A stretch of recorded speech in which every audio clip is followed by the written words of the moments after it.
MUI, Majelis Ulama Indonesia, bertanggung jawab soal terjadinya pelarangan-pelarangan ibadah yang dilakukan terhadap yang non-muslim.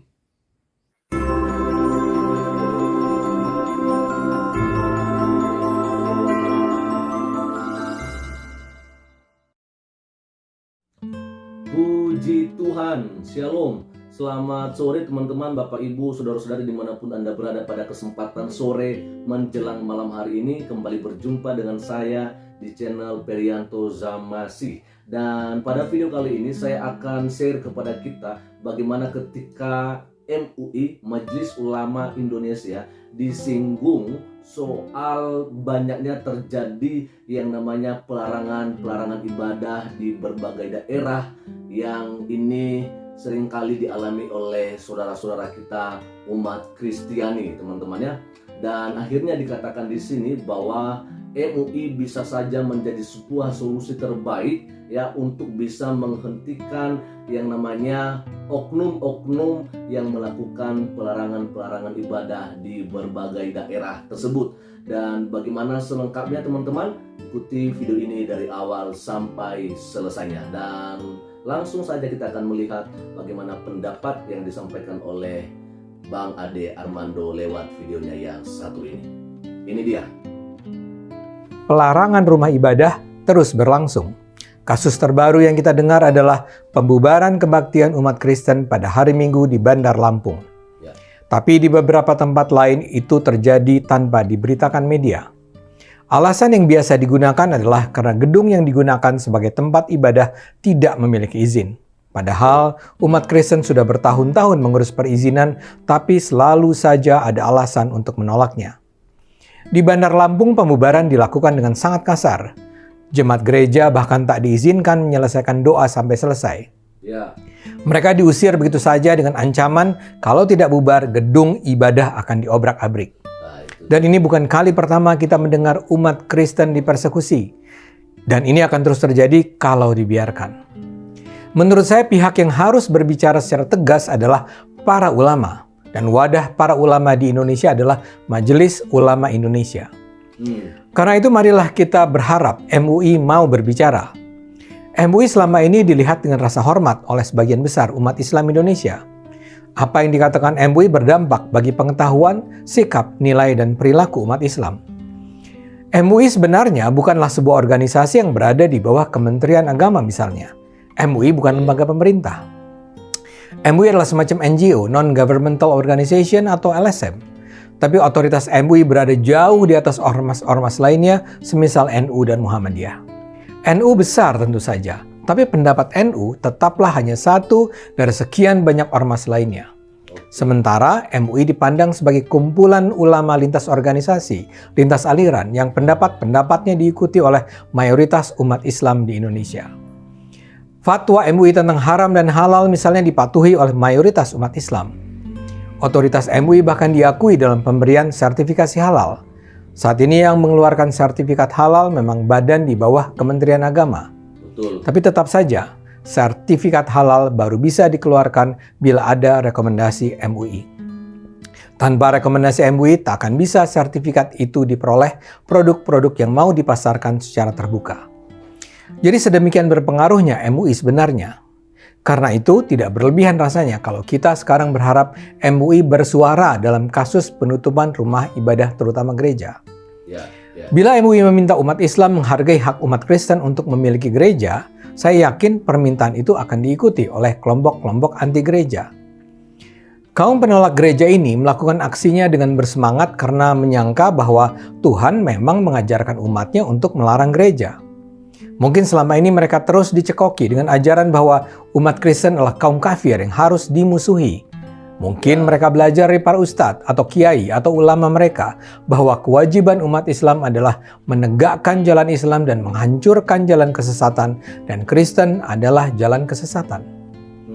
Ajaran semacam itu terus diinjeksikan ke benak-benak mereka sehingga mereka percaya menolak atau menghancurkan gereja adalah langkah yang bukan hanya diridhoi, tapi bahkan juga diwajibkan oleh Allah. Ajaran semacam itu tentu saja keliru dan sesat.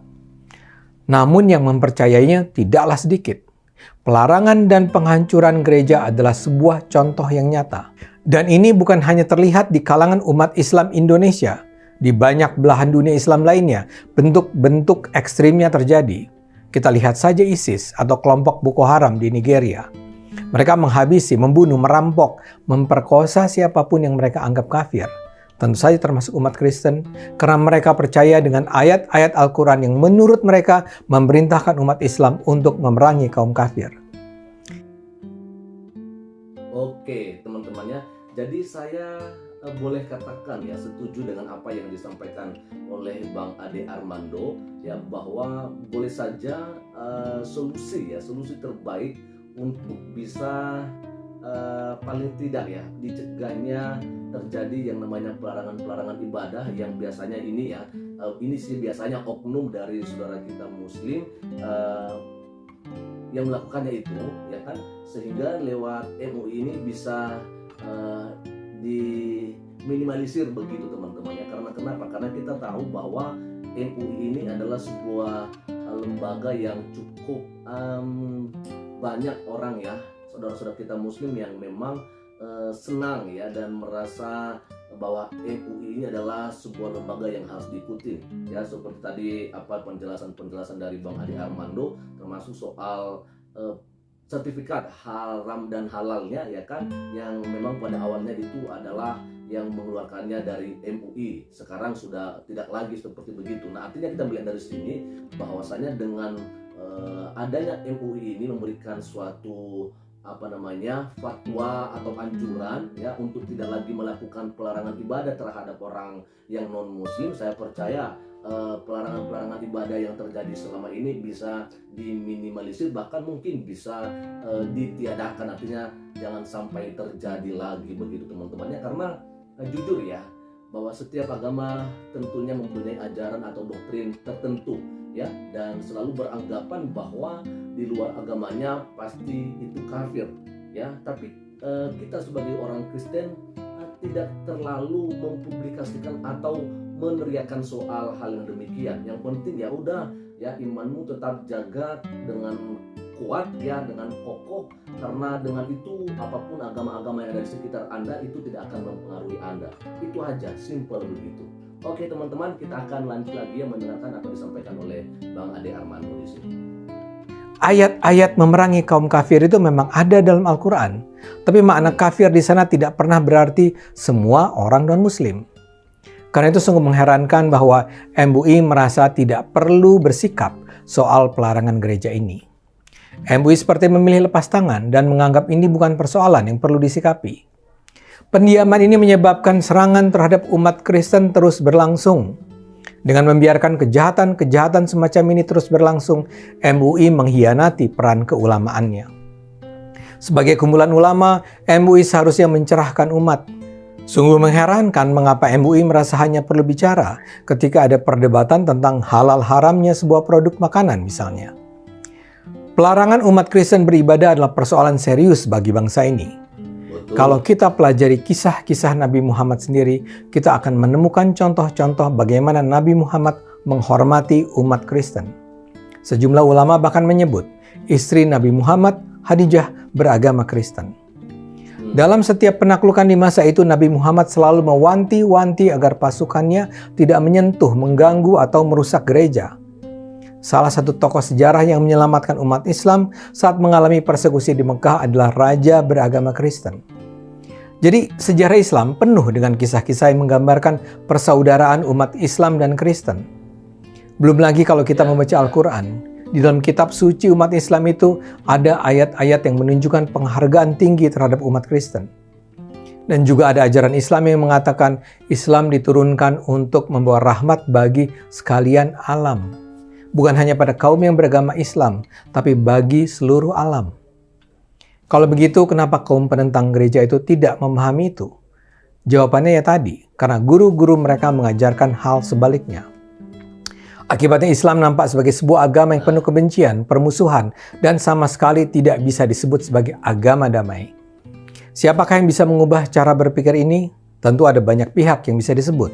Namun salah satu yang paling harus bertanggung jawab adalah MUI. Bila MUI terus membiarkan kejahatan ini terus terjadi, nama Islam akan terjerumus ke dalam lembah kehinaan. Bahkan lebih dari itu, bila MUI bungkam, MUI sebenarnya sedang membiarkan para pelaku penyerangan dan perusakan itu berada di jalan yang sesat. MUI harus menyerukan dihentikannya pelarangan gereja. MUI harus menyerukan umat Islam untuk menganggap umat Kristen sebagai saudara. Ayo gunakan akal sehat, karena hanya dengan akal sehat, Indonesia akan selamat.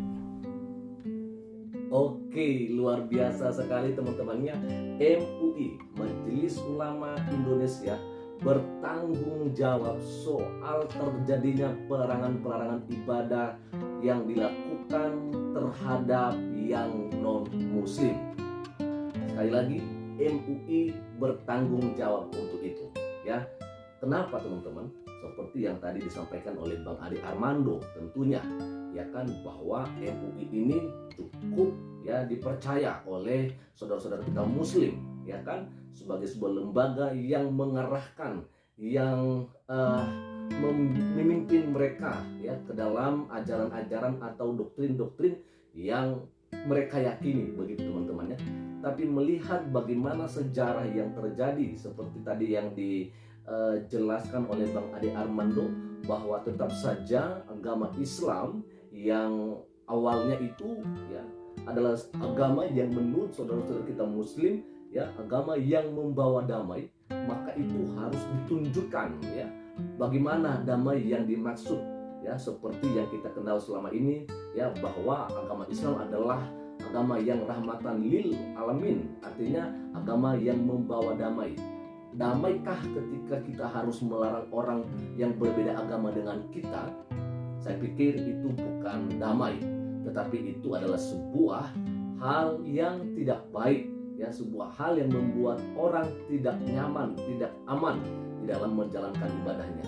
Ya, sebab itu saya pikir di sini juga saya tersentuh dengan apa yang disampaikan oleh Bang Ade Armando. Kali ini saya mau sampaikan dan saya ingatkan kepada teman-teman semua, khususnya yang muslim ya, bahwa ayo ya tunjukkan kepada dunia ya, tunjukkan kepada semua orang, khususnya kita sebagai anak-anak bangsa ya, bahwa agama Islam adalah agama yang rahmatan lil alamin, dan itu bisa dipraktekkan oleh saudara-saudara sendiri ya dalam kehidupan sehari-hari dengan cara yang bertoleransi maksud saya, dan kita menghargai satu sama yang lain yang berbeda agama sekalipun. Sekian saja dulu untuk sore dan menjelang malam hari ini.